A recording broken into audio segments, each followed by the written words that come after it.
All right. Excuse me.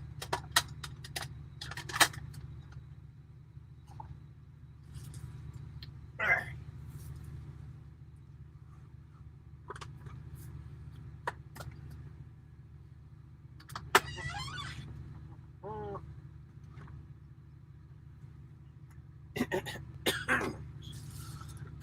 Excuse me.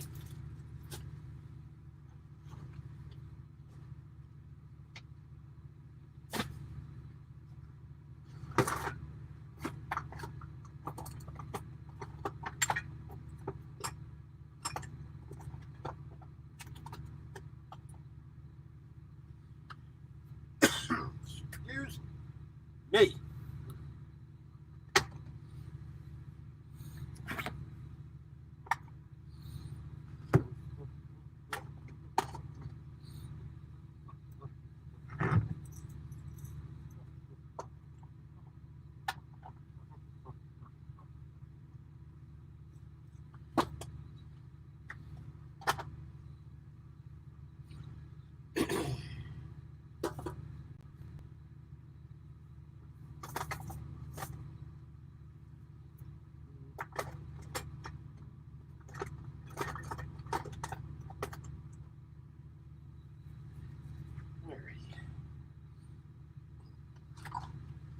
Well, hello there.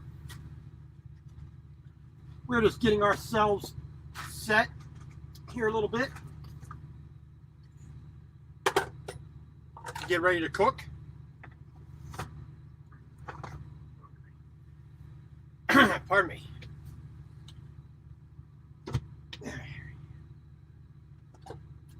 So, we've done the dishes from earlier on with the nachos. Now we're getting ready to do some barbecue ribs. There we go. The left there too. Oh, pardon me. Now, we're just getting ourselves set, getting things put away. So all the clean dishes going where they belong. All the dirty dishes, well, no longer dirty, so we don't have to worry about that.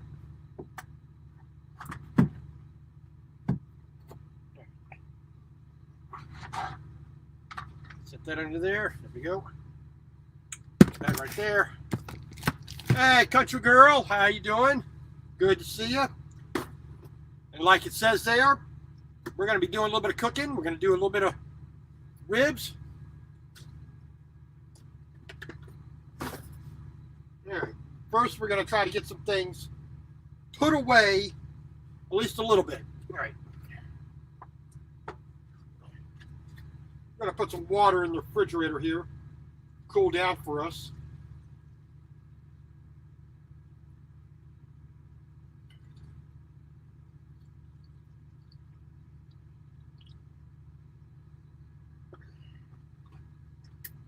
All right, set that right there. That'd be good.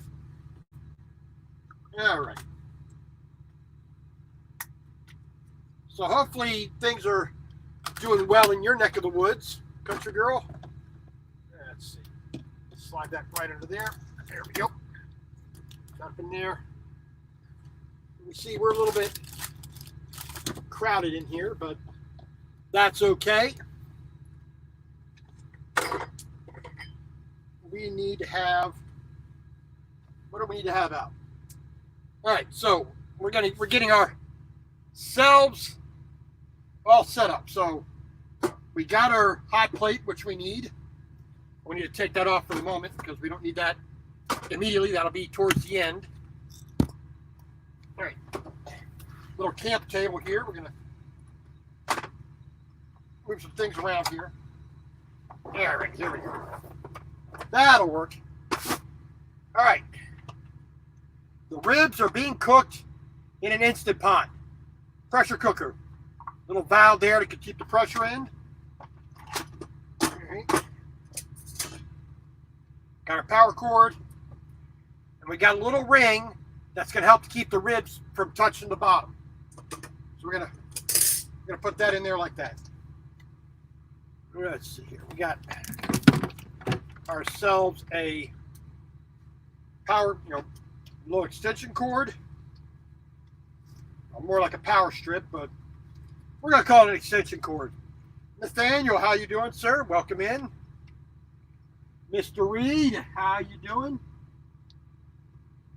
It's barbecue time. All right, we're gonna set that up just like that, I think. All right. So we got our Instapot. Like I said, this is the cooking vessel. It's got the locking ring on here. The lid locks down, keeps the pressure inside. Really it's going to help to tenderize these ribs. So like I said, we got a little ring in here to keep the ribs off the bottom. And we're going to put that like that. Need a knife. We're going to put everything else back here up out the way. So we're going to need a, pardon me, got a little pan to do our vegetables in later. Set that over there. We're going to need a plate, so we don't need both of those. So we got a plate to eat off of. Set that right over there as well. And everything else is good to go. We can just stick those up out the way.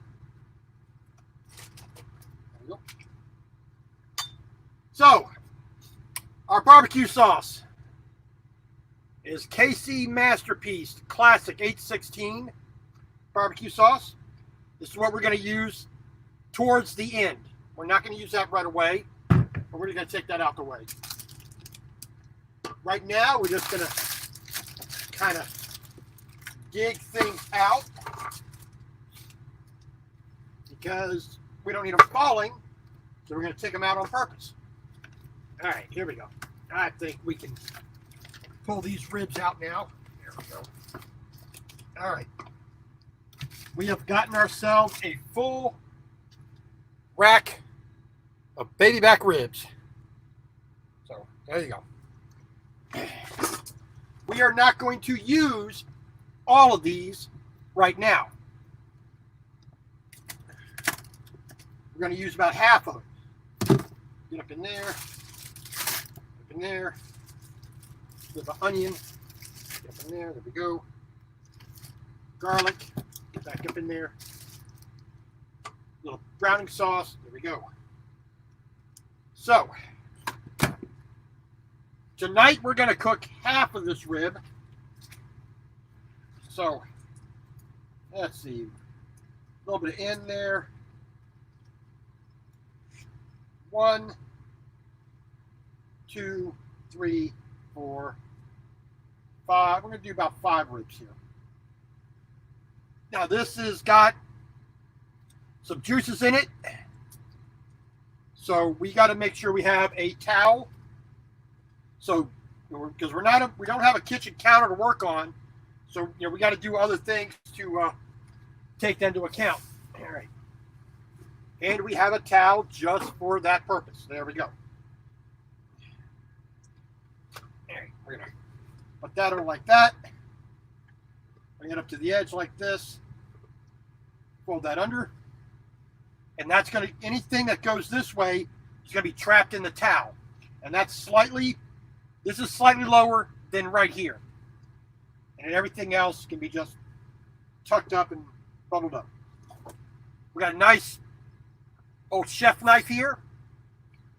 Still fairly sharp, but, we are going to make do. Okay, so we're going to look for these ribs here. So there's a little extra meat on this side here. Just meat. Let's see, find that first rib. There's 1, 2, 3, 4, 5. We're going to cut it right there. Now, remember, ribs are not just straight. We're going to, there we go.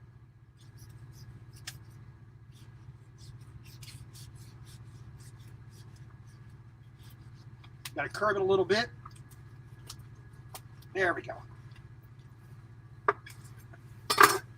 And that's what we're going to use to cook with. So I'm going to set that right there. The rest of this, we're going to get a gallon-sized vacuum bag here. I'm going to go ahead and just pop that right on in its original packaging as well. Might as well. All right. We're going to get that sealed up so that remains good until I make ribs again. There we go. We're going to set that there. Need a, got my little vacuum pump.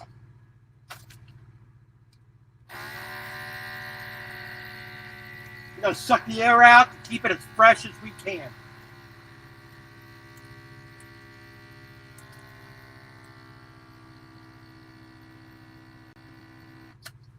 All right, so this whole rack here costs $14.16,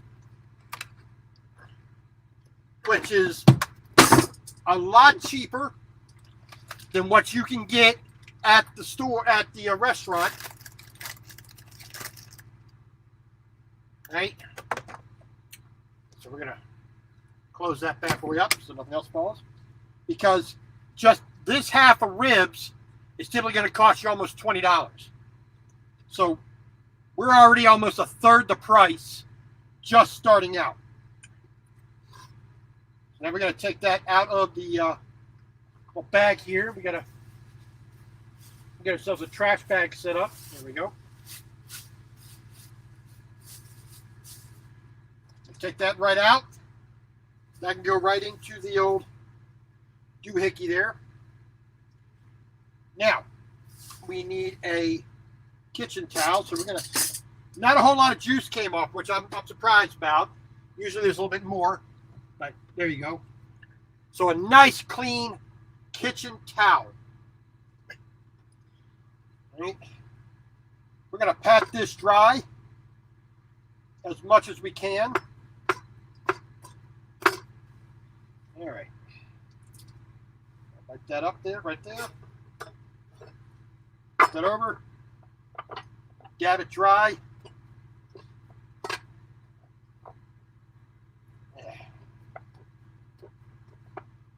Now, one of the very only ingredients I'm really putting on this is black pepper. Good old, plain old black pepper mix.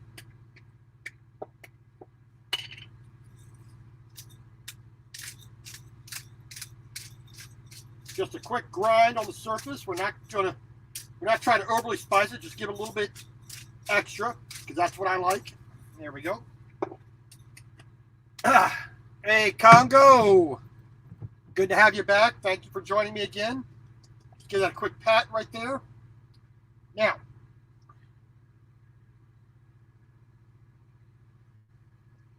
I'm going to fold this towel inside out, get the fairly cleaner and drier section where we need it. Set that right there. So now we are going to take this. We're going to kind of fold it up a little bit, just so we can get it in there as evenly as possible. There we go. There we go. Okay. Now we're going to wipe this up as much as possible. Now this is to a point where I don't want to use this anymore, so bing, bang, boom.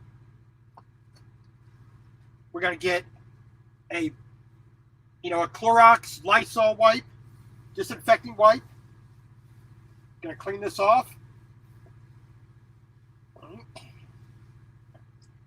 And the outside of it we'll use on the knife that we cut the pork with.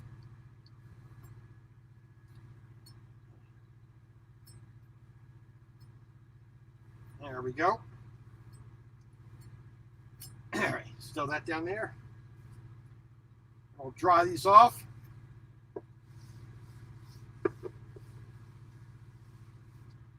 That that's all we need. All right, so we're going to find my sheath, put that in there like that, put that away. So, my trash bag, put that out the way. All right, so cutting board is good. Set that right there. Towel really wasn't as necessary as I thought it was, but we're still going to count it as dirty. So we got our ribs in here. That's about 5 or 6 bones. For one person, plus a baked potato, maybe some garlic bread, and some vegetables to go on with it, I don't think I need much more than that. I mean, I had a big plate of nachos. You know, this plate here with nachos, chili, cheese. Had that earlier, so I don't need much more for the evening. So we're good to go. All right. The only thing I'm going to put in here is a little touch of regular old water. Just a tiny, tiny bit.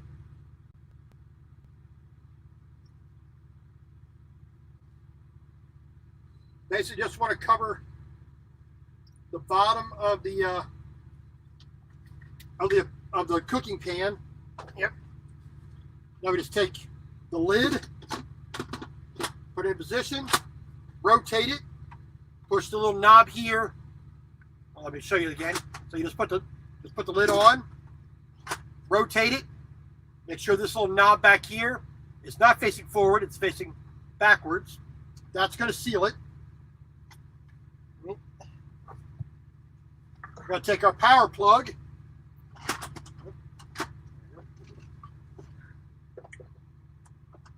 Going to plug that in. There we go. Turn the power cord on. And this is lighting up. All right. So now we want to set this. Let's see here. Pressure cook. That's on 35 minutes on high pressure, normal temperature.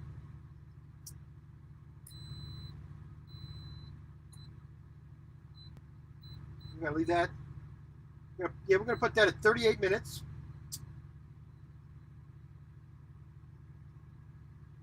And that's going to be, oh, there we go. And once that gets started, we just got to wait 38 minutes. That's going to build up the pressure, build up the heat. The combination of those two with the water that's inside is going to, tenderize, make all that meat nice and juicy and just cram all that, keep that flavor all inside. So, like I said, we got about 38 minutes roughly, and that will be almost done. So when this goes off, we're going to take the pressure off of it. We're going to take the power off. We're going to put a potato in the microwave. We're going to basically make a baked potato. Then we're going to use the hot plate. We're going to boil up some mixed vegetables. Put a little bit of butter, a little bit of salt, a little bit of pepper on them. Maybe a touch of Parmesan cheese if I'm feeling daring. Then we're going to put all that onto a plate. And we're going to put on some barbecue sauce on top of that. And we should be good to go. All right. So there's our trash.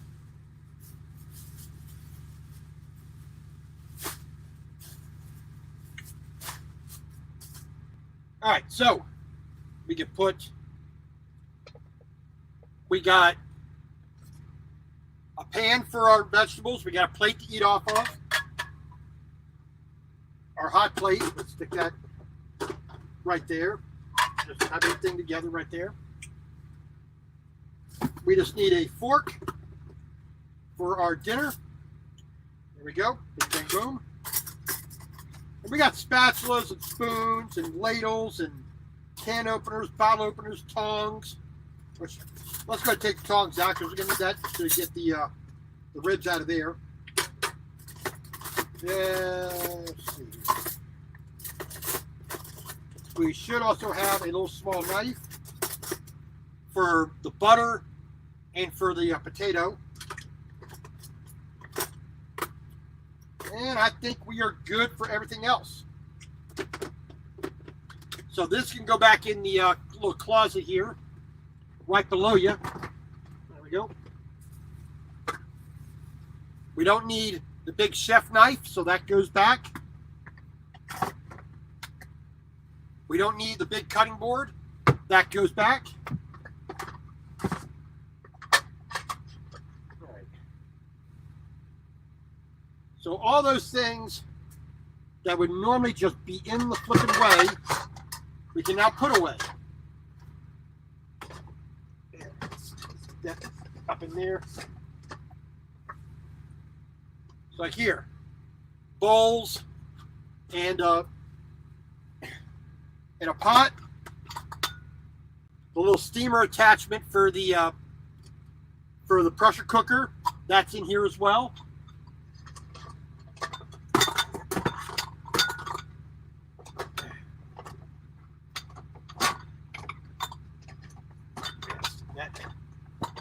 Up in there, there we go.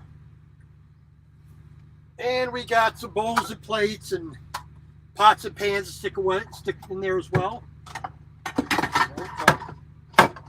Try to be as efficient with the space as I can, which that's saying something. All right. Stick that in there too. Put that away.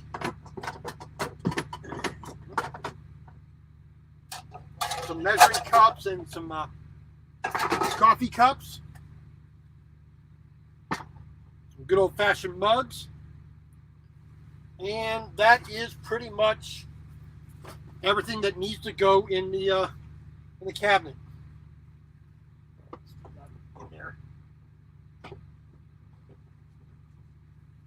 All right, so everything that we need is out. Everything we don't need, we're going to say is put away. All right, so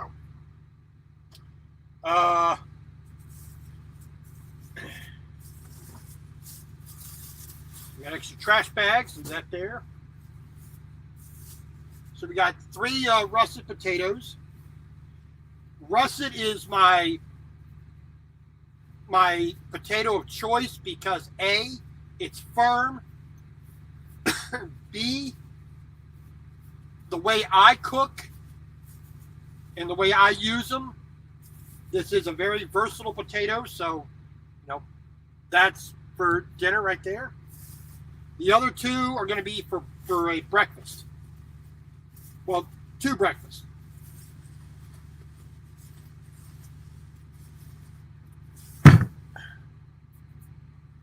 So before,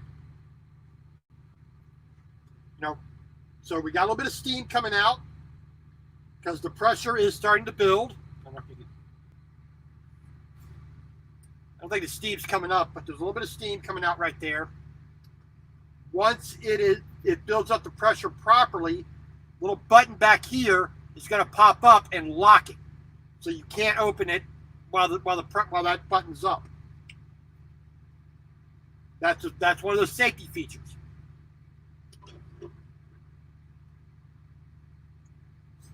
All right, so that part is done. Let's see. I gotta take that out the way. There we go.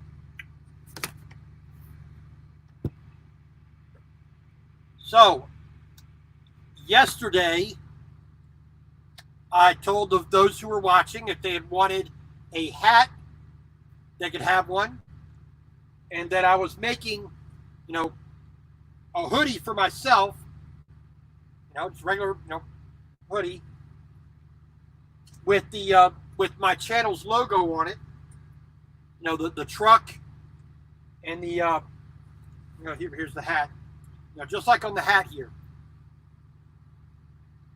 It says This Trucker's Life with the truck right on it like that. Now, those 3 people who did respond to that, I'm giving them, I'm getting the hat, buying the hat, getting it embroidered, getting the hoodie embroidered, and then mailing it at my expense. Now, if anybody else wants one, I will have to charge the price for doing that. I'll pay for the shipping to wherever you are, but the cost of the hat and the embroidery, which is about $30 for a beanie like this, I have in a ball cap like this one, it's about $30.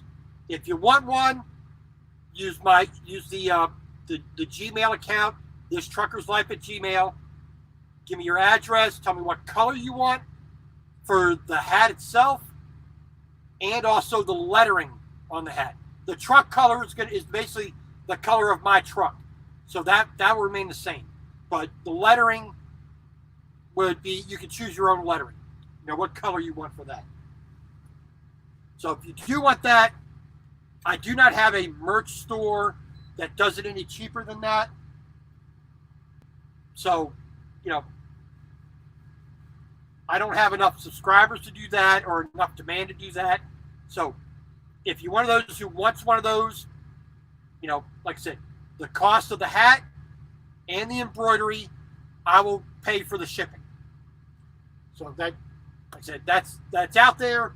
It just, send me an email to thistruckerslife@gmail.com and we'll get you taken care of.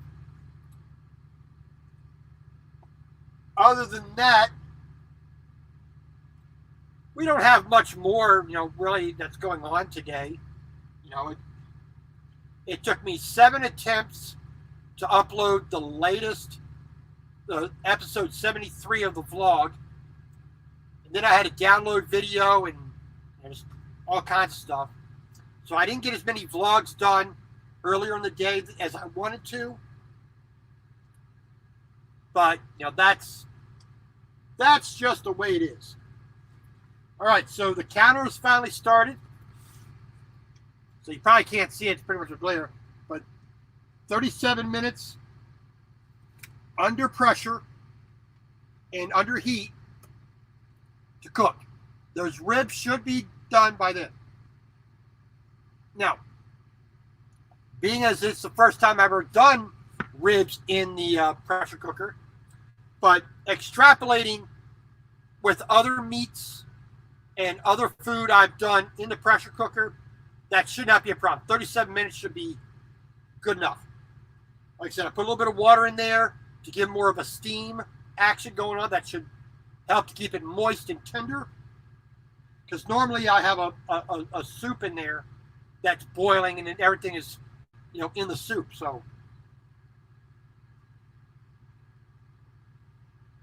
but we're going to try this. It's going to be a little bit of drier process.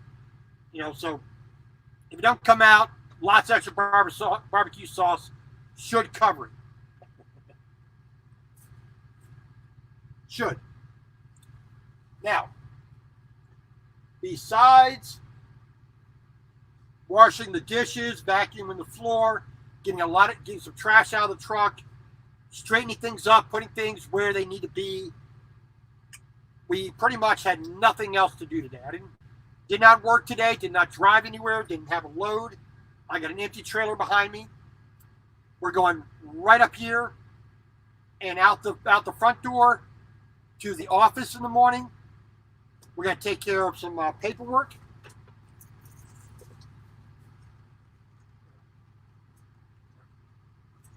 Sorry. So my permit book here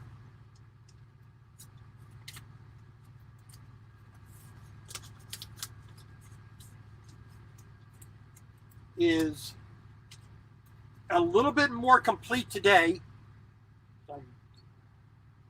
So is a little more complete today. I got a few more states regulations printed out and into the back here. So when I'm required to stop and give my information to a scale house or a police officer or my company or a DOT inspection station, whatnot, they can just open this book and look at it and say, oh, there's a truck registration. There's an inspection for the truck. There's a trailer. There's a trailer inspection. My fuel tax sticker is right there. The insurance for the vehicle is right there. All my annual permits right there. Then all the rules and regulations for all 48 states will be in the back. And this is a lot more than most drivers have. Most drivers will have a little 1-inch binder with everything in it. Because I'm putting extra things in it and labeling it and putting it into nice, separated, page sheets, sheet protectors. This binder is now 4 inches thick, and you can see it's almost there. That's level right there, almost there. I got a couple more states to go. I'm having some trouble locating the a few states' information. A few states, especially in the Northeast, New England area, some of them are they don't want to give out the regulations. They don't want to give me the information that I require to do my job. So I know when I drive into New Jersey, I have to know how tall do I have to be, or can I be? How wide can I be? How long can I be? What I have to do to be in compliance with the laws of that state. And unfortunately, they're not exactly making it easy to give me that information. There's nothing I can do about that. I just have to go with what I can get. I'm trying to stay away from third-party information. All the rules and regulations here come from the individual state governments off of their websites, so that if there's any dispute about what the regulations say, when I go to a weigh station, they say, you're not in compliance for this, I can present my license, my medical card, my permits, my bills of lading, my scale ticket, all information that I have that tells me what I can do, when I can do it, where I can do it. And then when they say, well, let's look at the regs. I can open up. So like if I stop in Florida, right? So if I get stopped in Florida, I can pull out this little piece here. It says Florida rules and regulations. I can go right in here and I can pull it out, and they could say, well, this is what we're looking for. And I can look right here onto, whatnot. Okay, so if they say that the permit was not properly paid for, and I'll have that permit in my hand. All right, then I can go down this list here and say, okay, well, I got a 12-foot wide load that's 14 foot high, and I could say, well, the permit cost me $15 or cost my company $15 by those dimensions and what they're saying. Now, if they said, well, they only paid $5, that dollar amount will be on the permit. Hey, Michael Jones. Well, let's be fair. What type of North Carolina barbecue are you doing? Let's be honest with ourselves when it comes to barbecue. Are we doing low country vinegar? Or are we doing the mustard?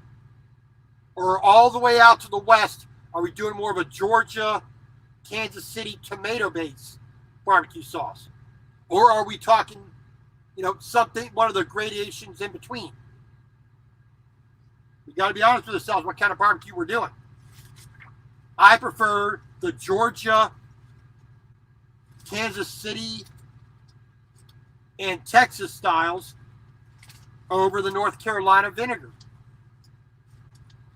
It's okay, but, that's just me. I'm not a big fan of pulled pork. Barbecue, when you start chopping it up like that and you're dousing it with vinegar, you can't taste the pig, in my opinion. So, not my speed.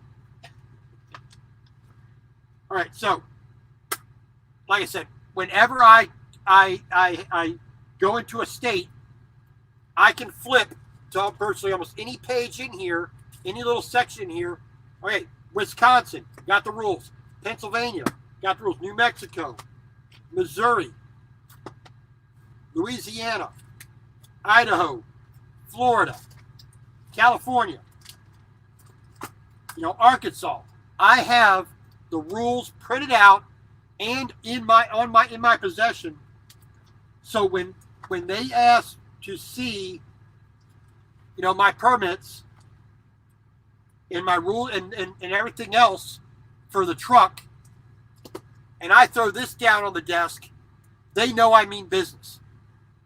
They will know that when it comes to what the rule book says, I will be in compliance. And I've been fortunate enough now that the mistakes that I have made, and yes, I've made mistakes, have been extremely minor. I was allowed to correct them at the time, so that I did not get a violation. They were all extremely minor violations. Like my beacon burns out in the back. Okay? The beacon burned out. Get out. No, they didn't fine me for it. It says, just change get that thing working again, and then you can roll down the road. No problem. Thank you very much. So, get the extra light bulb, take the one out, put the other one in, done. Okay, how many chains do you have for this way to load? How's your securement? Do you have proper flagging? You have proper lights and whatnot? And I can look at them straight in the face and I can say, yes, I have everything done and done correctly.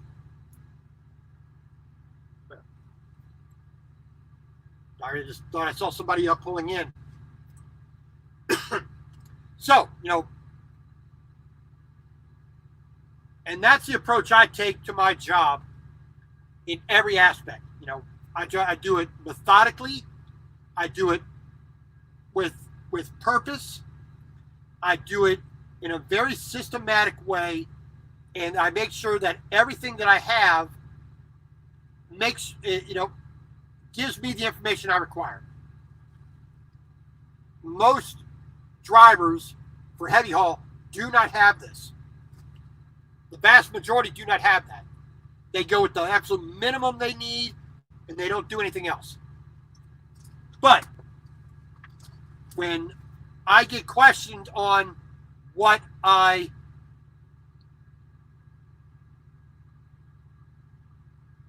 what I'm doing when I have a load on the truck and I'm rolling down the highway and I get pulled into a weigh station, and they can say, well, this is what you should be doing.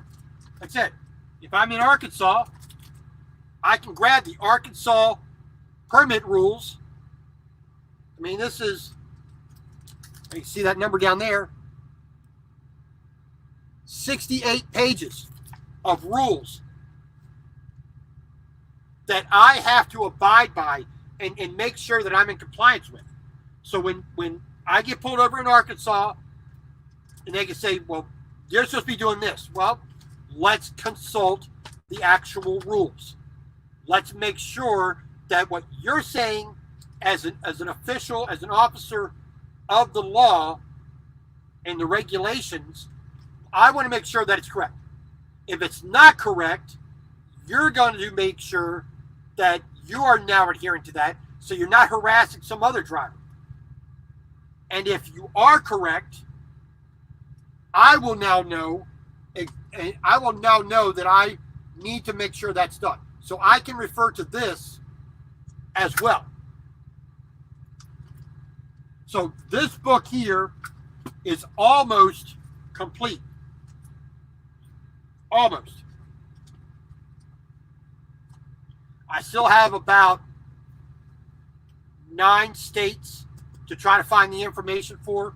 Some of them are going to be easy. A few of them are going to be difficult. Mostly it's the Northeast states. You know, New Jersey, Rhode Island, New York is a pain in the butt. Why New York is a problem, don't know. New Hampshire, I'm having a problem with. Vermont, I think I haven't looked at Vermont yet. Vermont might be fairly easy, but we'll see. But almost all the other states has been real simple to find what I want, at least in part. You know, there's a couple of anatomies where you got to dig through the website to find what you're doing. Other than that, and it's going along. Not as smooth as I wanted to, but fairly smooth. All right. So we got 23 minutes on the pressure cooker, and it is hot. It's quite hot to the touch. You know, if I put my hand on this little metal piece, you know, if I put my hand right on this label right here, it is hot. You know, around the edge here, it's a little bit cooler, but that metal is really hot. The sides of it are getting hot. So, you know, just let it do its thing. That's all we got to do. Now, we're going to take our fork here.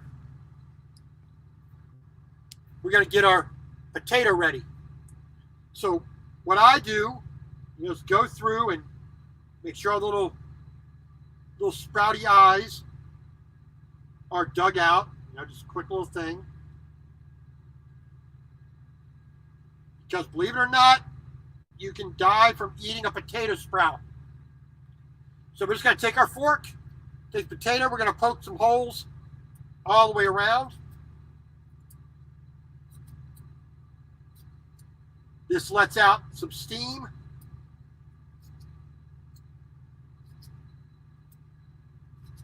I find that my potato cooks a lot more evenly like this.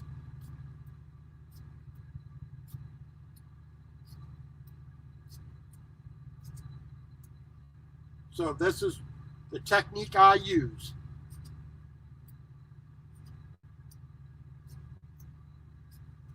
And when you're microwaving a potato, to me it's not too bad. And we can just do little jabs all the way over.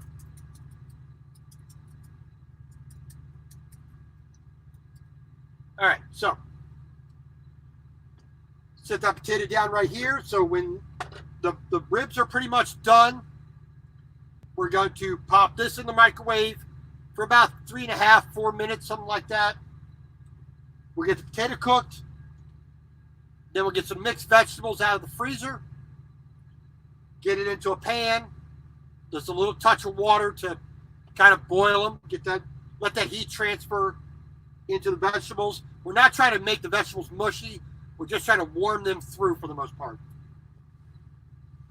And then on the vegetables, we're going to put a little bit of salt, a little bit of pepper, maybe, whatnot, and a good chunk of butter. Then on the potato, a little salt, little butter, and we're good to go for that. Then we can put on our barbecue sauce, and we are set. I need to grab my salt out of here. I've got to put it away.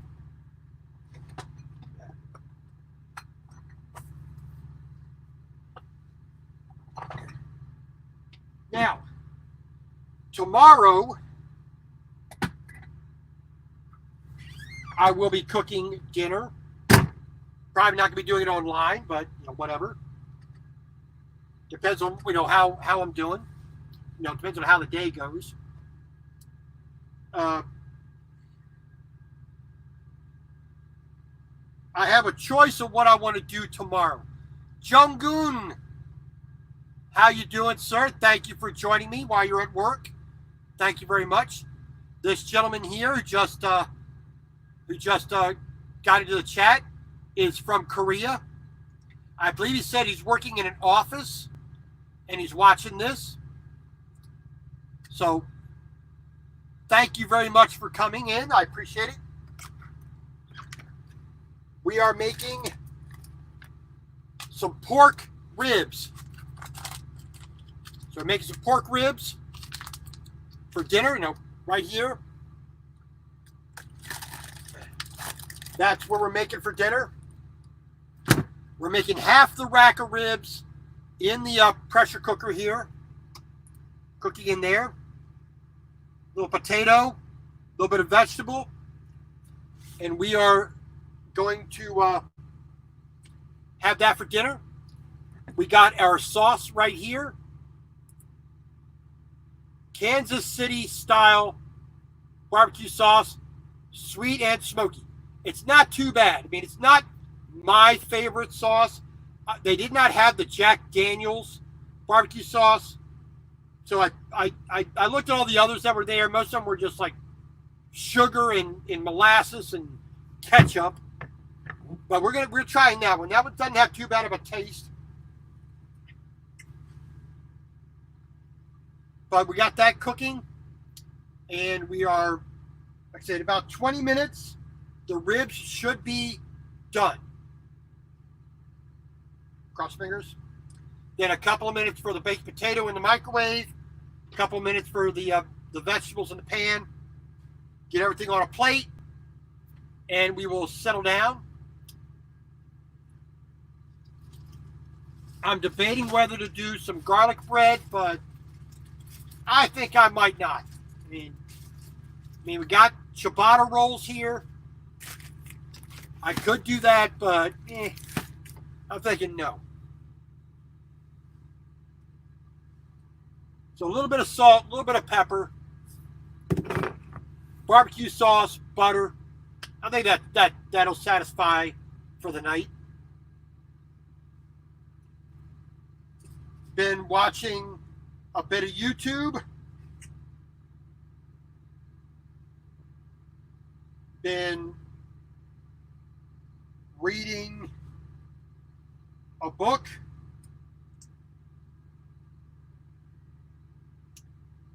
And we've been basically just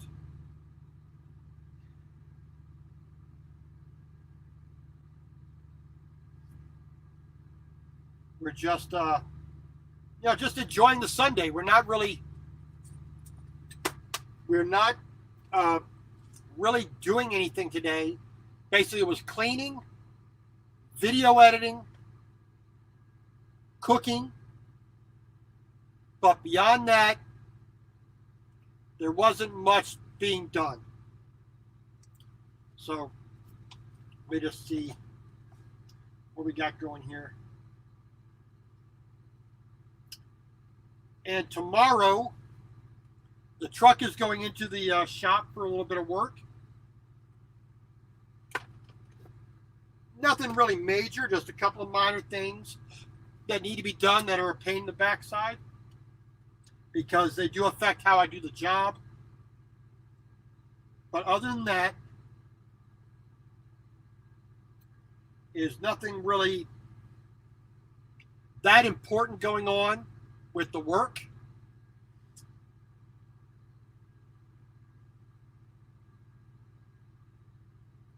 New Jersey's retired.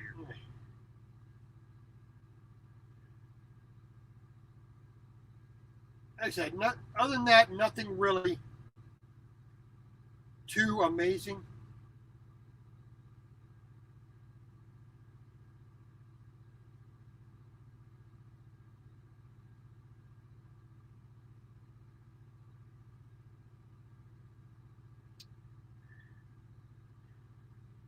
And other than that,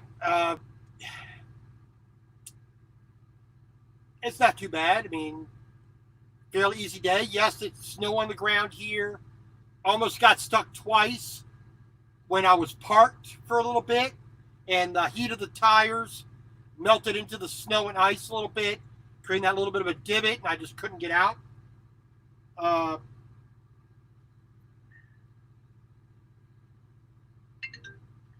But other than that, nothing major.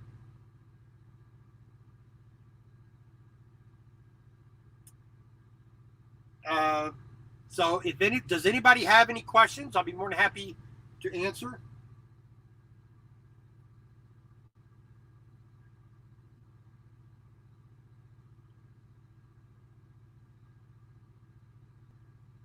You know,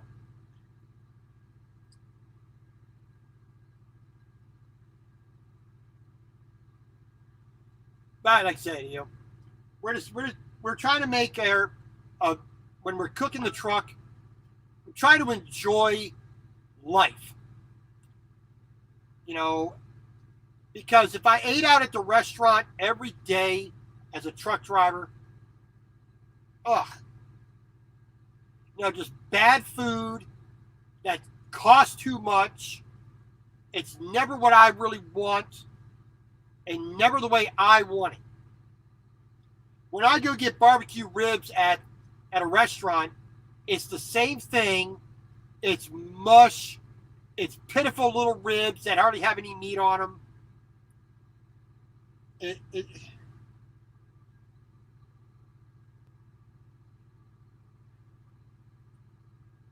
It's just one of those.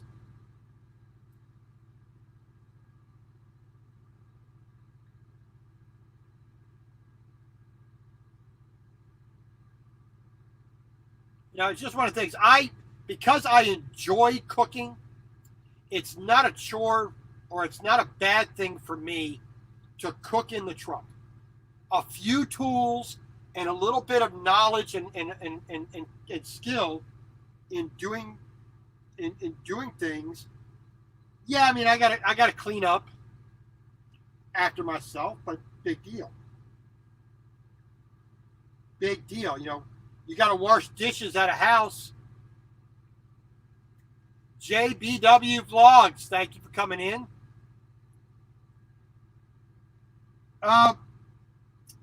Finish time, we got about a little over 10 minutes for the ribs, approximately. Let's say 15 minutes for the ribs. The baked potato will take about 5 minutes at the most. The mixed vegetables, another 3 or 4 minutes after that. So looking at maybe less than half an hour till we're done, I think. Then we can put everything together and eat.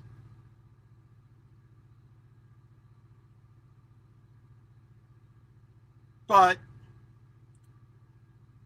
like I said, cooking for me, it's not a chore to do. It's not something that I despise doing. I like cooking.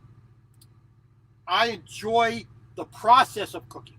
I enjoy the results of the cooking. Yeah, I got to wash dishes, but so what? When you're at a home, when you're in an apartment or a house, you got to wash dishes anyway.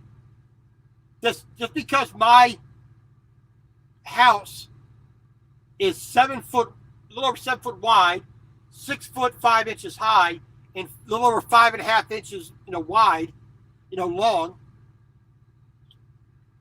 Why should that prevent me in having quality meals, quality food? That in the end winds up costing me a quarter of the price that I would get in a restaurant.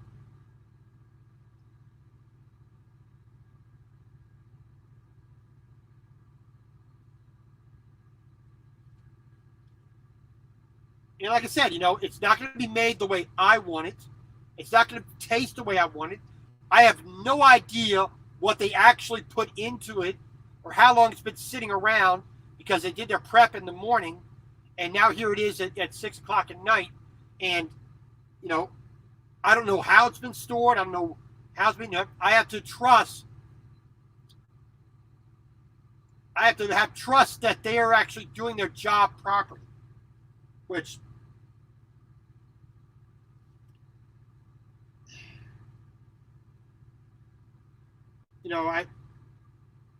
I don't like that. I don't like going to a restaurant. I don't like, now there's very few restaurants I truly enjoy. And most of those are ones where I can see them doing the cooking. I've worked in restaurants before in the kitchen.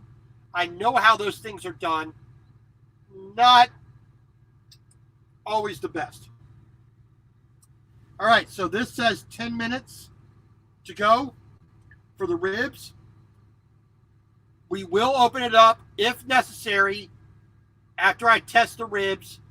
If I need to, I will put it back in for a couple more minutes.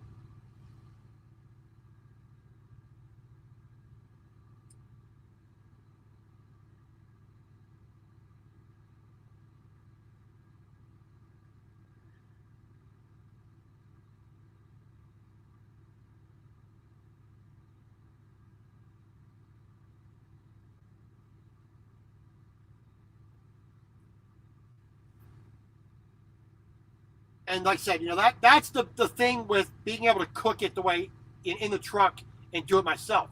Like I said, if there's something wrong with it, the only person I can blame is me. I don't have to worry about hurting somebody's feelings in the kitchen because they did it the way the company that owns that restaurant told them to do it. This is how we do it. Well, and it's not the way I like it. And I wind up paying for something that I find disgusting or not done properly. This way, I do it myself.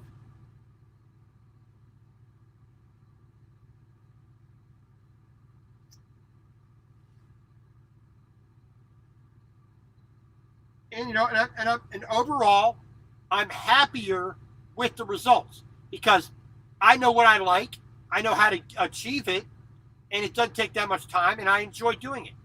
So it's like, okay, so let's take your typical American truck stop restaurant. Denny's, Huddle House, Waffle House, Iron Skillet, Country Pride. All of them. They are all doing basically the same exact thing, the same exact way. And when they want to make a garlic bread, it's like they took a little bit of a roll, they cut it in half, they smear a little butter on it, or margarine more than likely. Bang. Maybe, if you're lucky, a clove of garlic was seen 3 miles in the area. And, a little bit of flavor of garlic actually got to the bread. Which I just don't think is... That's not how to impress your customer. Now, when I do, a bread, so I'm going to take a ciabatta roll that's split in half. I'm going to put on some Italian seasoning, some Italian herbs. I'm going to put on a little bit of garlic powder. I'm going to put on olive oil, and I'm going to put on some sea salt. And toast it that way so that it actually tastes like garlic bread, not just toast.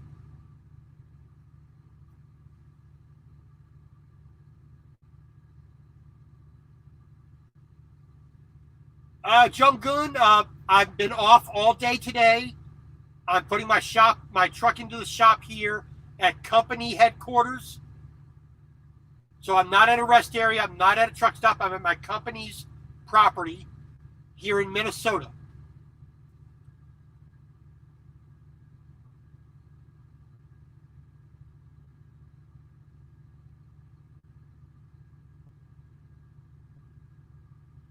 So, like I said, the idea that a cooking in the truck is somehow more difficult or more expensive or anything like that, it's not. It's simply a willingness to want to do it. All right, so, this pressure cooker was about $70. Pots, pans, panini grill, microwave, all the other tools that I have bought to use on the truck. Maybe totals maybe $400 in total. But that $400 is going to be amortized over the year, or 2 years, or 3 years. Okay, so this hot plate, this little hot plate burner here was bought at Walmart for $10. This is my 3rd year using it. $10. That's what? Divided by 360, that's 3 cents per day for 1 year. Over the past 1,000 days, this has cost me 1 penny a day to have and use. The Instant Pot, I've had it for 2 years. So, it cost me maybe 5 cents a day to have it. And every day it becomes cheaper and cheaper to use. Yes, I have to buy dishwashing fluid, and, I have to take my labor with that, but you don't get paid for that at home, but you are paying for that at a restaurant, which I don't want to pay that. I have a steak up here marinating that costs $9, and let's say $9.38. Soy sauce, garlic, black pepper, a bag, a vacuum bag, the steak itself, and like I said, about $1.40. Let's say or $9.50. Now, you get that same steak at a restaurant, it's going to cost you almost $20. Here, it's going to cost me half of that. Jungoon, yes, I've used a gas stove, but I will, when I get one, that will only be used outside during the springtime, in the summer, and early fall. Other than that, I will not do that inside the truck. I mean, I can open up the window here, behind you, and up front. I could open up the windows and cook with it, but I will not do that, an open flame in the truck. I just want to be a little bit more safe with that, so I'm just not going to do that until I can cook outside. All right, so we're going to take our salt. I'm going to move this stuff around here a little bit because we got 2 minutes on the pressure cooker. And we're going to move some things around here so I can get my microwave to where I can actually plug it in. We'll just put those potatoes right there. Need to dump that out.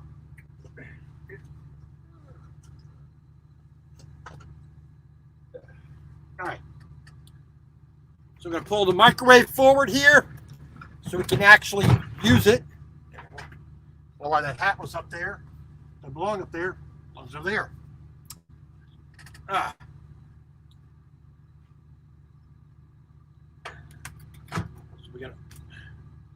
So once this decides it wants to go off here in the next minute, and you should be able to hear it, should make an audible alarm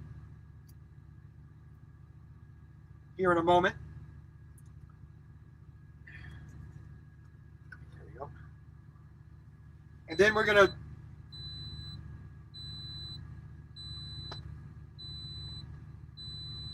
all right. So now as we do, turn that valve so it's open, so the steam will come out.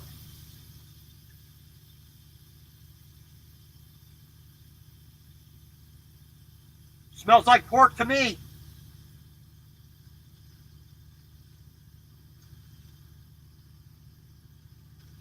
Also, what I'm thinking of doing is to glaze this onto the to the meat.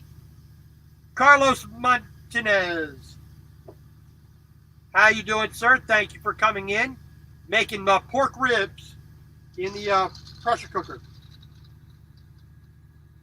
So when the pressure gets off of there, we're going to take that out.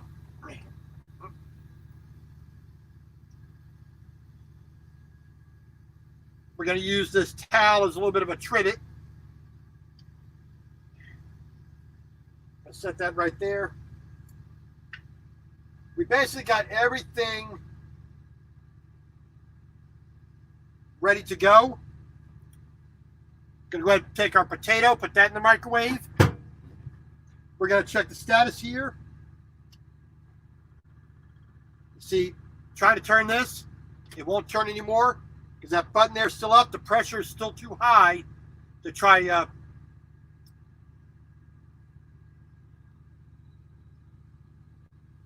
Well, yeah, Jungoon, there is I have a motor, a generator outside that runs off the diesel fuel of the truck. There's a inverter in here that I can plug into. So I have all the electricity I need. So without having any kind of fumes in here,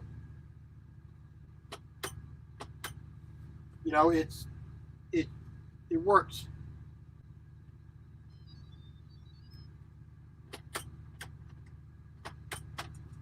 Let's see here. Press that button down. We should be able to open this. Let's see here. There we go. Put that over there.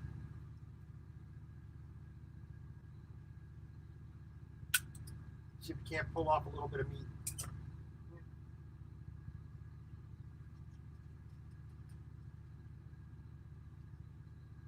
All right, so the meat tore off very, very easy.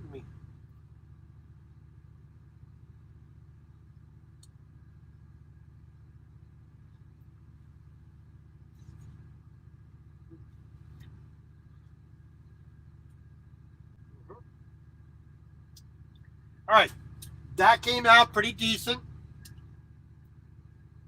little bit of water in there helped to steam that up, so we were good for that. So we're not worried about, we're just going to put the lid on. We're just going to keep that warm in there. So we're going to unplug our pressure cooker. Plug the microwave in. All right, let's see here. Potato. Put that on number 2 for the potato. Hit start. And that's going to automatically go. That it's saying 11 minutes, but I don't think it's going to take that long.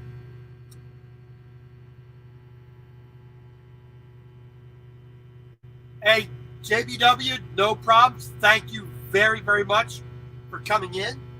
You can continue to watch this later because it is every live stream I do is saved and remains open and active on YouTube. So just go to my channel. You can watch the end results at your convenience. I do appreciate you coming in. So we are going to, let me see if I can get a pretty good picture of this here. Let's see. So like I said, just open that like that.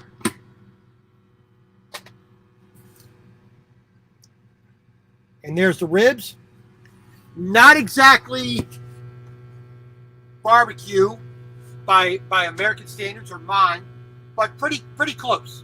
They're cooked through. They're tender. The bone is almost ready to come out. So we're good for that. Now there is a little bit of water.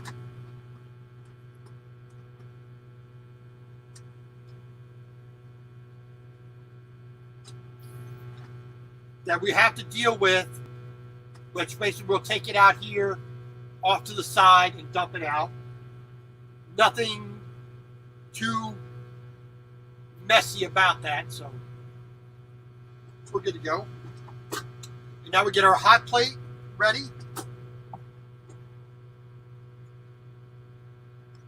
And like I said, we're going to do some mixed vegetables for dinner. We got them in another freezer bag, another vacuum bag. So all we do is just, now these are frozen. So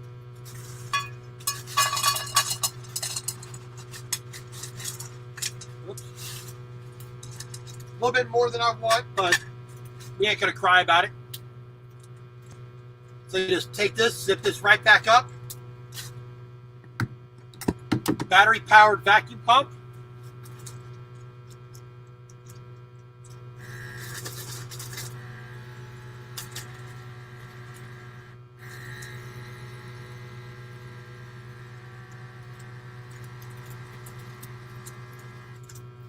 And we just vacuum that air out of there so it's, you know, fairly thin and solid. Stick that right back up in there. Well, we need to plug in our internet connection here. So, pardon me. That was only sitting at 10% power, so we need to plug that in. There we go. All right, so the internet is plugged in, so we're good to go. Well, I have windows here. There's a screen in the window, so I can open that, roll down the front windows there, and I have another window over here. So I can get the good fresh air as I need. But it is below freezing right now here in Minnesota, so I'm not going to be opening up the windows. I do have a way right here, a control panel right here, that I can control the heat, air conditioning, fan, whatnot.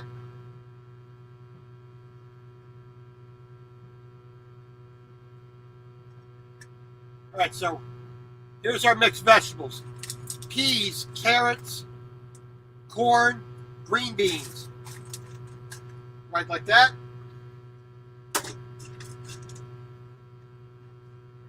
Just regular old, a gallon of water.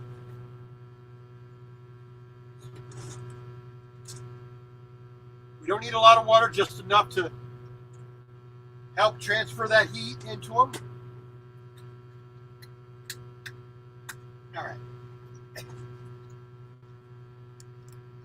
We got salt and pepper out. All I need to do is find some butter. Here we go.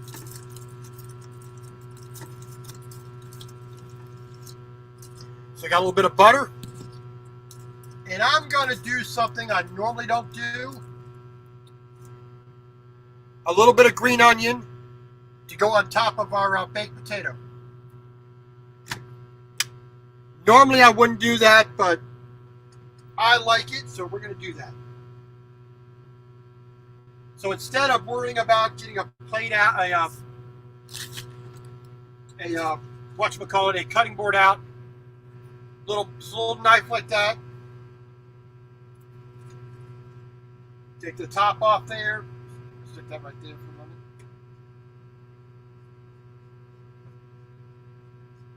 Take that outer little bit off that's dirty.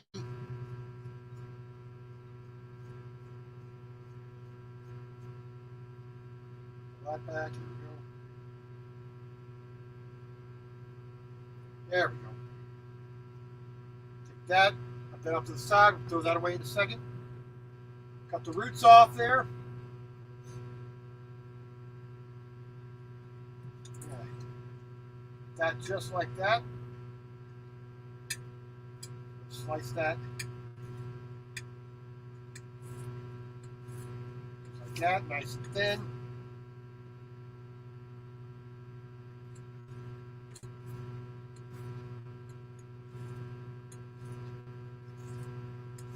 We're going to put this on top of our baked potato. Give a little bit of extra flavor.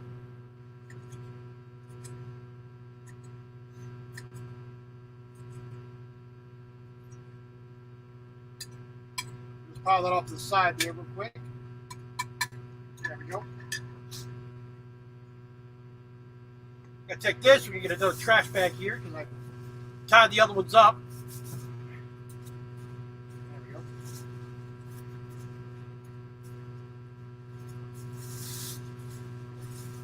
Throw that right in there like that. Good. There we go. Like I said, we're gonna, once the potato is done,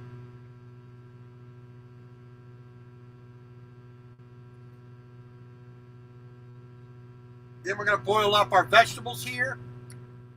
Okay, that's about 8 minutes, almost 8 minutes. So we're gonna hit stop on that.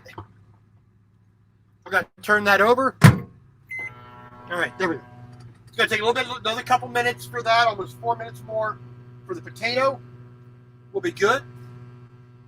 Yeah, normally I don't do green onion. Most Americans won't do green onion, but I want to make it a little bit more.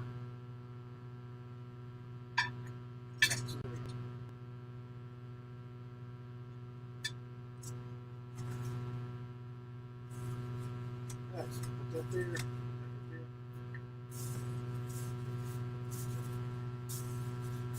Put that trash bag right up here, out the way. So, you know, like I said, this is easy to do. It's just a willingness to do it.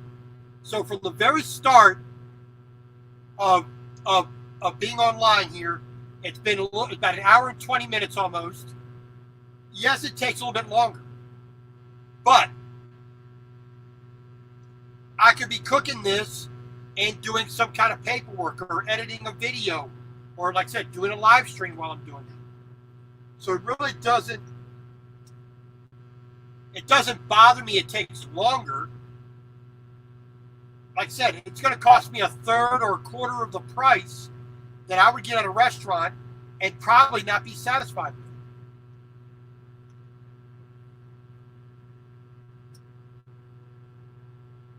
So once that's done, in about 2 minutes approximately, we'll get these boiled, get that drained and on the plate. I'm going to get another pan out of here, out of the cabinet right below you. Get another pan that's big enough to hold the ribs. Going to get the pan hot. We're going to put our barbecue sauce on it and kind of glaze it up a little bit. Heating up the sauce and have it make it become real sticky to the ribs. So we'll do that. A little bit of change, but we'll do that.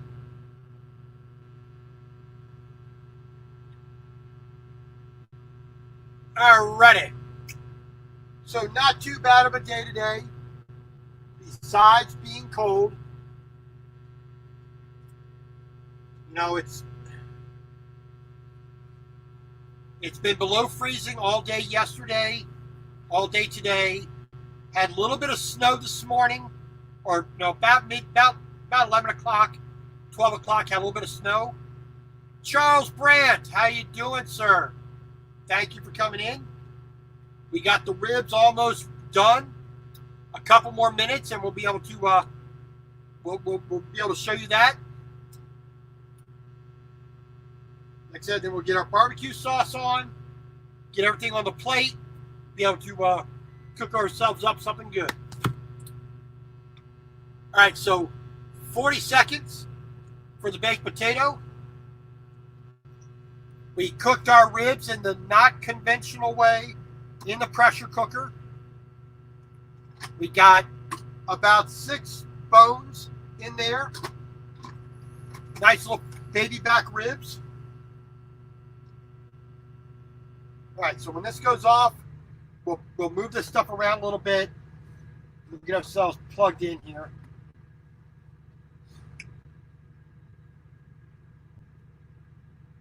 So we're going to move this to the floor real quick. There we go. We're going to move this over a little bit. There we go. All right. Now, microwave gets unplugged. Hot plate gets turned on. There we go. Take care of that.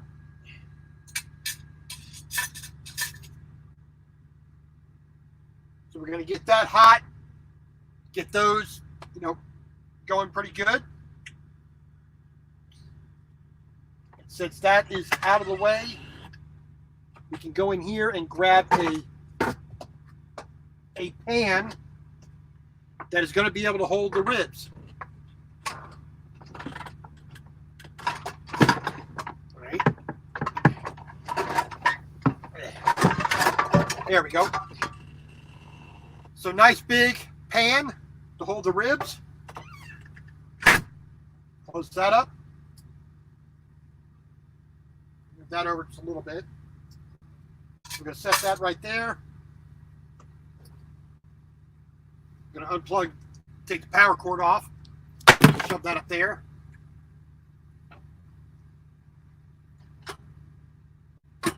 All right. I'm going to set this up out the way here. There we go.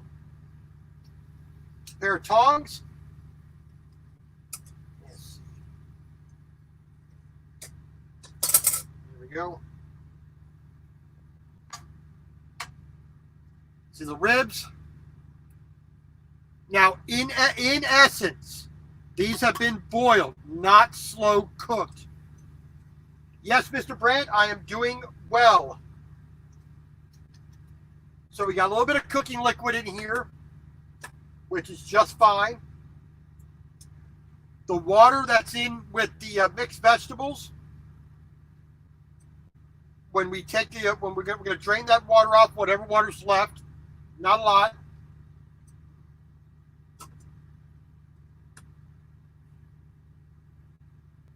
We'll just dump that in here, seal it up. We'll clean that up later. So, not exactly fall off the bone, but pretty dang close. Almost the way it should be.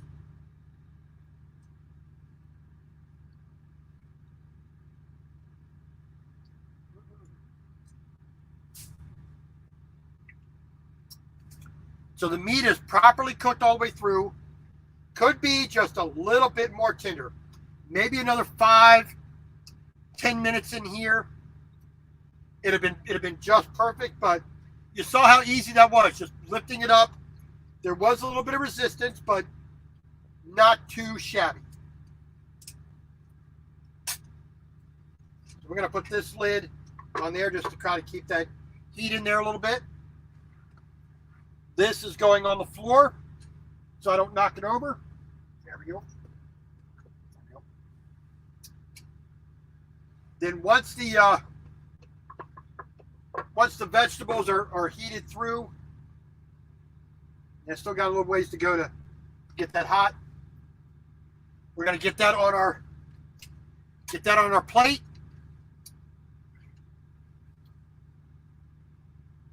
The water's starting to steam there a little bit, so we're good. All right. Whew.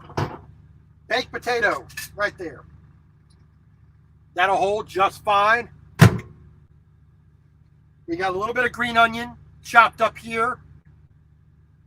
Once we get the potato cut, we get some butter into it, a little bit of salt, a little bit of pepper here. We'll get that set. We'll get that on there. We'll get the a little bit of glaze going on the ribs. We'll cut them up, get them on the plate, and we'll see what we got. Mr. Floto, how you doing, sir? Ribs are almost done. Got a bit of mixed vegetable here, baked potato, a little bit of green onion, butter, salt, pepper, our KC Masterpiece Classic 618 Kansas City style sweet and smoky barbecue. That'll be our sauce. The only thing that's on the ribs itself is only just a little bit of black pepper, nothing else. All right. So that's starting to steam up. Water's starting to boil.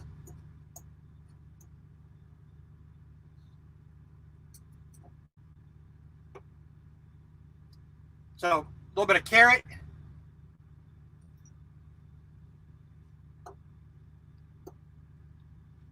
corn, peas, carrot, and a little bit of green bean.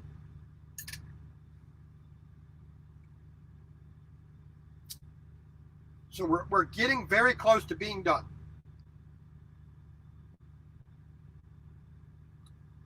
What I do with my, I need my knife.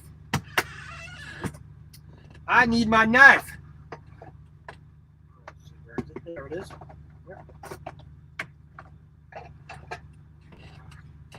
So I do not have a strainer or a lid to put on that to strain. I'm just going to use my knife to strain the water off.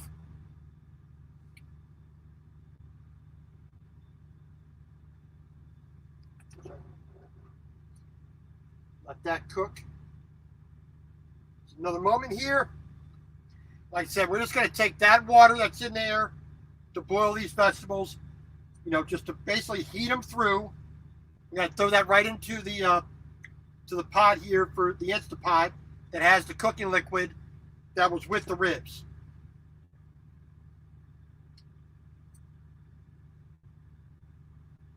All right, so we're going to, I think that'll be good. It'll cook the rest of the way in the butter.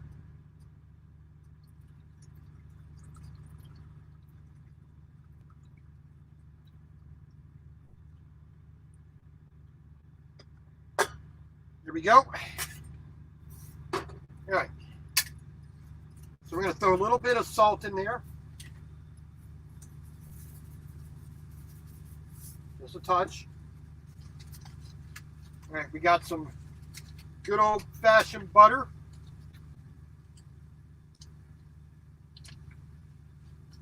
Gonna throw that in there.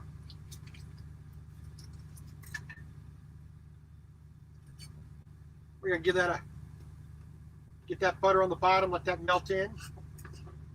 Get every little morsel covered in butter.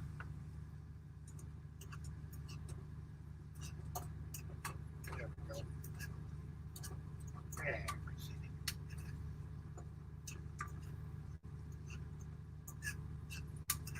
There we go. That's what we're looking for. So let that just simmer in that just for a moment. Tasty. And we're going to do a little something special. We're going to take a little bit of Parmesan cheese. We're going to throw just a little dash on there, just to give that something a little special. There we go. All right, let's just to give it that little bit of flair to it. Thicken that sauce up a little bit as well.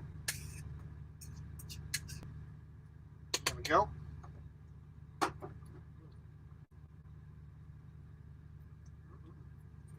There we go. Yum, yum, yum. Put the knife right there. Get that out of the way. Take this lid off. Put that over there. Put that down there. Just set it on the Instapot right there. Now we're going to get this hot. I mean, the little bit of heat's already got out of the ribs.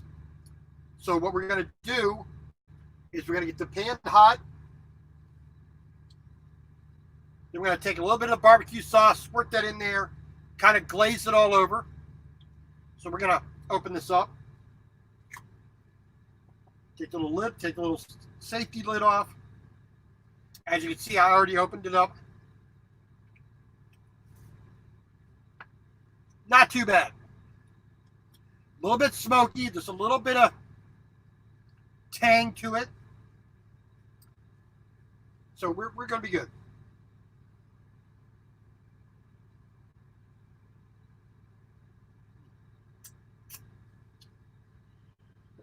Excuse me.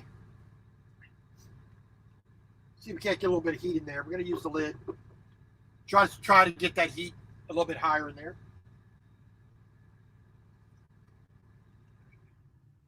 Turn that fan off. We don't need to exacerbate it. There we go. So we got our tongs. Potatoes still nice and warm. Take a little bit of butter. 2 nice slabs right there. There we go. We're going to get this potato cut so we can eat it. Yeah, a little bit tough section right there, so it wasn't exactly the best potato, but you know, had a little tough section. Yeah, a little butter in there. Don't complain about the amount of butter I use. I like it. A little bit of green onion. There we go. Let that sit there and melt. All right. There we go. And move that green onion over to the side there. Get our mixed vegetables out. And butter. And a little bit of Parmesan cheese on that. Okay, that's starting to cook.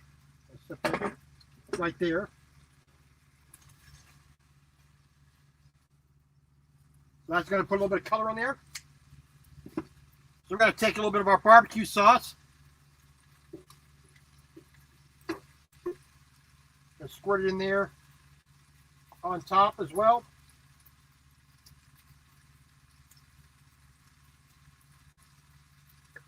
I don't want a lot in there at the moment. I want to kind of glaze it on there. Ooh, that smells good. We're going to get that on there. We're going to get that nice and hot.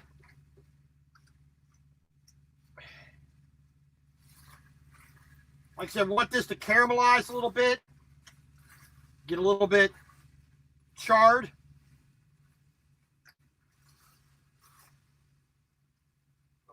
Actually, let's take that. We're going to put a little bit more on this side.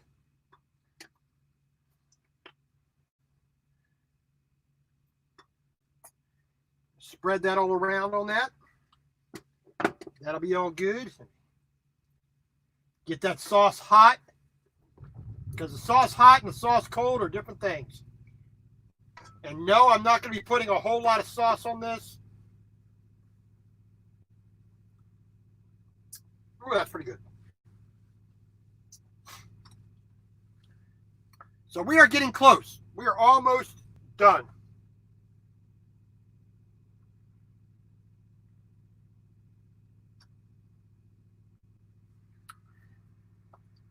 So we are going to get a, I'm going to turn this around here so I can open the door here. We got another, we've got a smaller cutting board here. And I think we'll use this as well.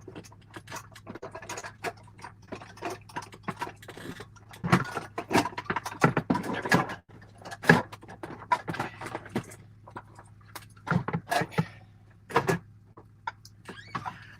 We're going to take advantage of this tray as well, just so things don't go flying off. So we're going to, there we go. Flip that over just once more. Move our fork to this side.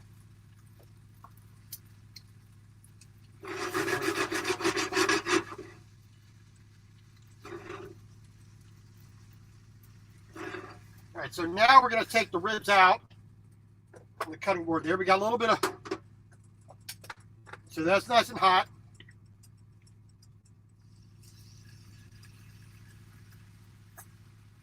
Bit of barbecue sauce in the pan. We're going to turn the heat off because we don't want to burn it, but we want to get it hot. All right, so we're going to hold this up here a little bit. I'm going to cut these ribs here. Bang. Bang. There we go. One last cut here. All right, there we go. Set that. And we're gonna throw that. That's cool enough, so we'll throw that right there.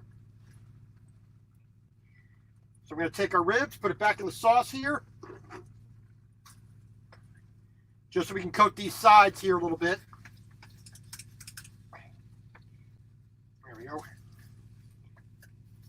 Kind of just roll them around in there, get all nice and sauced up. See the mess it makes? But it's a good kind of mess. All right, so get our ribs on our plate here. If it'll stay on the plate, there we go. Little bits of meat, little bits of sauce, there we go. Stick that right there. There we go.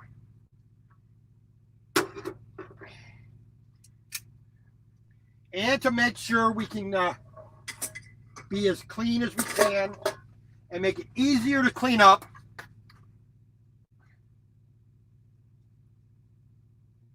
put a bit of water in there so it doesn't get too sticky. Unplug that. All right. Whew. Let's put our butter away. We don't need that anymore. We got enough butter on the plate.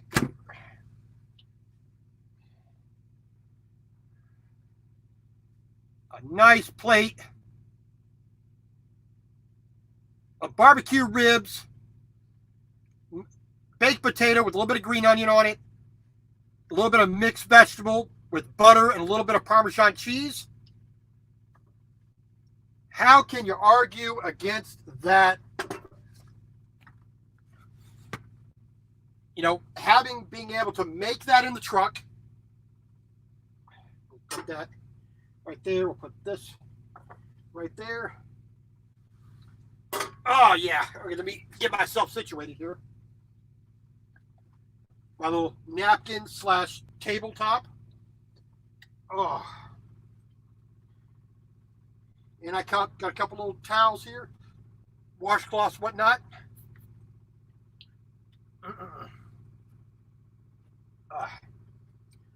Now, don't that look a good picture for a good dinner?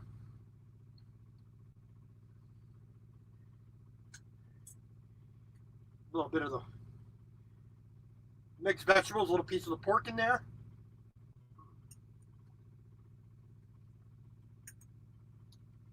A little green onion in there as well.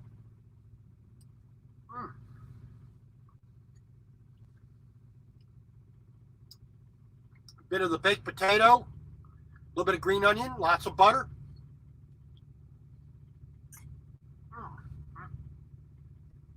I tell you what, if I was a bragging man, I'd say that's pretty damn good. Oh, yeah, look at that. Now, it's not perfect. It's not, 7-8 hours in a smoke pit. I would prefer that, but I don't have the ability to do that. But doing that,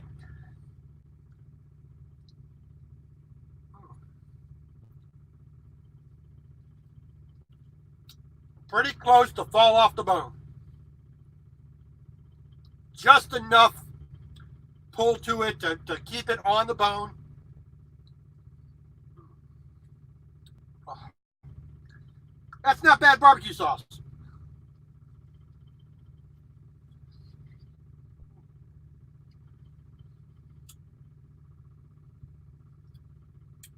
This is KC Masterpiece Classic 618. Original Kansas City barbecue sauce, sweet and smoky. I'm actually impressed. I do kind of like that. I like the Jack Daniel's number 7 barbecue sauce better. This is a pretty dang close second for my taste.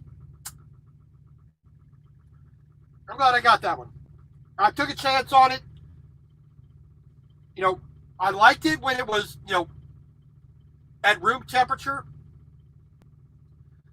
Now that it's hot and it's on the pork, not too bad. I'm gonna try. I think I'll try it next with some chicken, like a chicken sandwich. But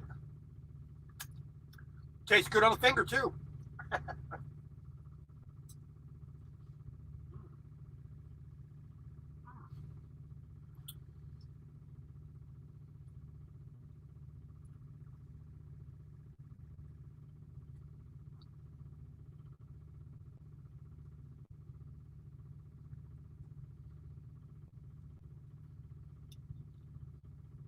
Right. Well, there's the bone. Not too shabby.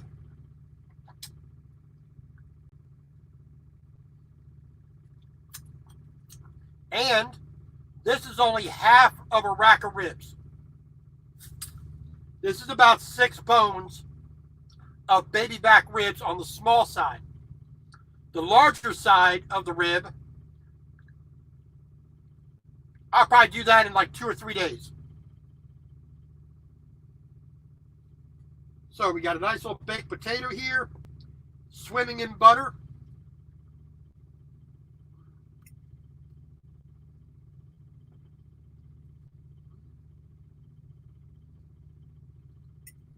Mixed vegetables with butter and a little bit of Parmesan cheese. A little bit of green onion gets in there now and again, along with a piece of pork. Not too bad. I'm a little more happy with it than the way I thought it would turn out. So we can call that.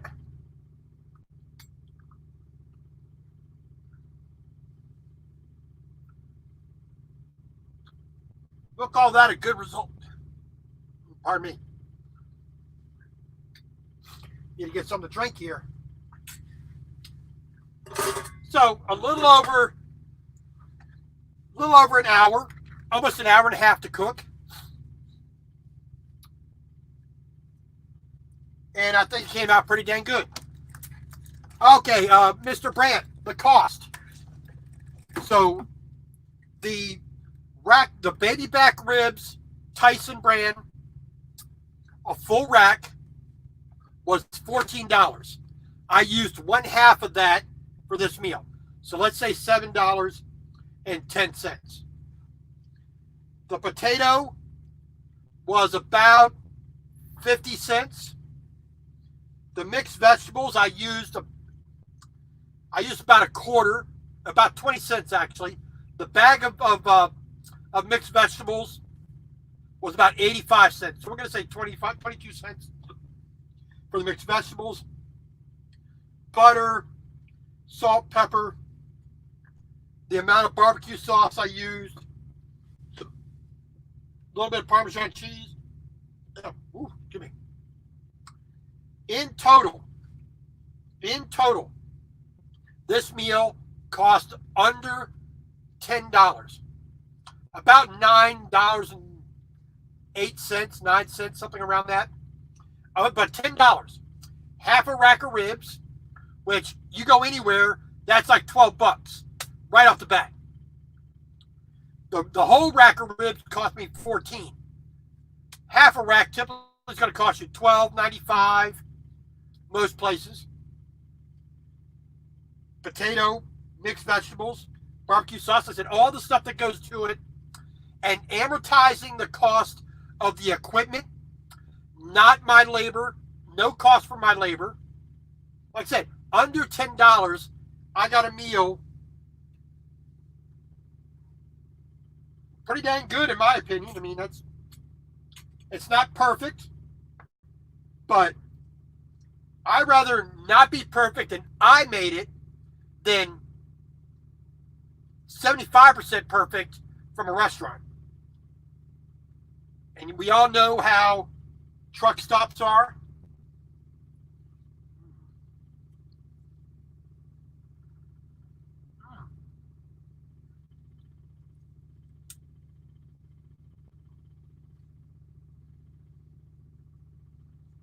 Wow, that's not too bad. Oh yeah, Charles, I do not like buying things at the truck stop.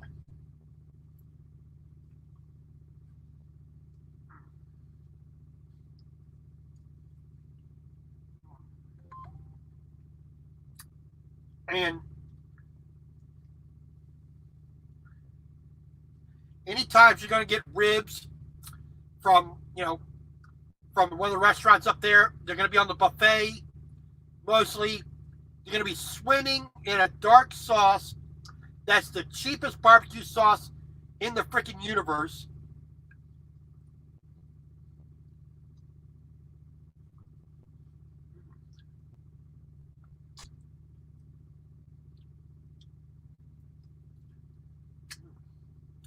Another clean bone.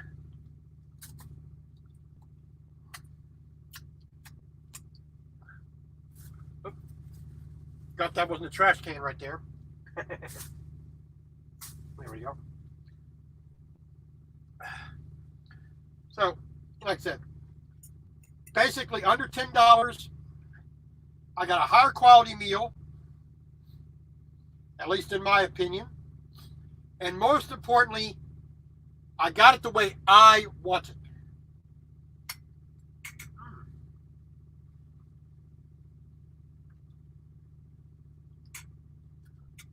So, take another look at it there. Baked potato, a little bit of green onion, some mixed vegetables with a little bit of Parmesan cheese in it, baby back ribs. Exactly. I'm not one of those. I don't agree that they're taking advantage of me because I willingly went in there. So I'm partly to blame when I get a bad meal, in my opinion. That's how I approach it. I walk into McDonald's, I know how substandard that food is. I walk into a Huddle House, I know exactly how substandard the food is. When I order eggs and potatoes from Denny's, I'm going to get crap. And the fact I walked in there, sat there and ordered it, that's my fault. I'm not going to get the egg I want. It's not going to be cooked the way I want. I'm not going to get potatoes the way I want. I'm not going to get bacon the way I want, or sausage, or pancakes, or anything. It'll be the way they want. And the thing is, I don't want to pay for that unless I have to. And then it's hard to disappoint me because the bar is set so freaking low.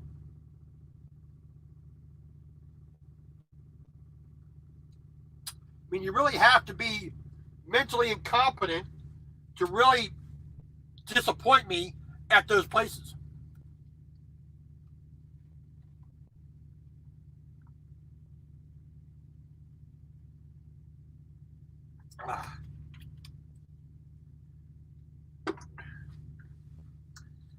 So we're going to call it a night. I thank you all for coming in. Mr. Brandt, thank you very much. Junggoon from Korea, thank you very much. Mr. Floto, thank you. Nathaniel, JBW Vlogs, thank you very much. Carlos Martinez, thank you very much for coming in. I appreciate it. Custom Wheel Horse Tractor, Eric, thank you very much for coming in. Hopefully you stuck around. Metal Music Maniac, thank you very much there, Harry. I appreciate it. Mr. Jones, thank you much. I'm glad you came along. We can have our disagreement about what barbecue is, but those are fighting words anywhere in the world that has quote unquote good barbecue. Grassa from Congo, thank you very much. Country Girl, Tom Reed, thank you much. Nathaniel, like I said, thank you all for joining me. It was a real pleasure having you come along. Cooking is easy. Simple as that. If you are a truck driver, you're in a small apartment, you live in an RV, you live on a sailboat, you live in a house with a big old kitchen, it doesn't matter. You can cook well for yourself and you wind up saving money. So a $25 meal in the restaurant versus a $10 meal in the truck, give me the $10 meal any day. So I just want to say thank you all very much. God bless to all of us around the world. Please go with God's grace, mercy, and blessings. And I will see you later next week. Depending on how this week goes, we may have a intermediate vlog or live stream in between. It won't be announced. It'll be just here I am. There you go. Maybe dinner, maybe lunch, maybe just sit around yipping and yapping. Who knows? But I just want to say thank you all very much. God bless you. And have a good, safe tomorrow. And hope you and your family do well in this new year. Have a good night.